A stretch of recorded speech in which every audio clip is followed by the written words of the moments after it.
Samira Swaidan's case is rocking Lebanon's political establishment. Samira could become the first woman in Lebanon to have a court grant her the right to pass her nationality onto her children.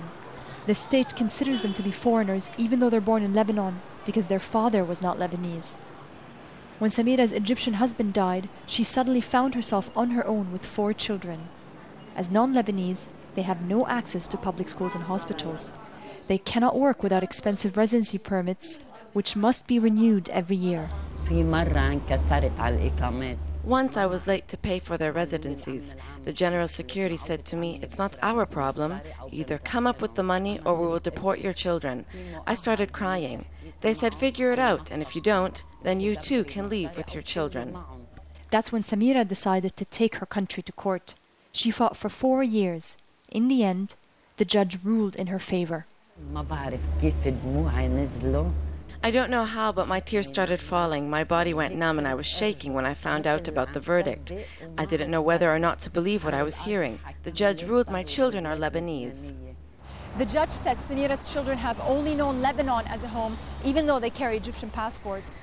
He also said that Samira should get the same treatment that foreign women who marry Lebanese men get. They're allowed to give their children Lebanese passports, and so should Samira. But the Ministry of Justice was quick to disagree with the decision. And the minister says he wants the judgment to be appealed. The minister says Samira cannot be the exception to the rule. Politicians should change the law first, something he says they won't do because they're scared of the consequences for their own confessional communities. If the Lebanese women's children can have the Lebanese citizenship if their mother marries to Palestinians or Arabs or other, the numbers will be transformed in Lebanon. But for women like Samira and for organizations working with them, upsetting the so-called demographic balance is simply a red herring. I think the real reason is the fact that they're not serious about citizens' rights. It's a practice accrued over the years where actually politicians, people in power, people who hold the resources, people who hold the decisions, couldn't care less about rights, and particularly so about women's rights.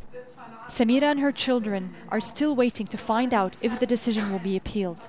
They say they're determined to fight on because they feel they have nothing to lose. Zeina, Awad, Al Jazeera, Beirut, Lebanon.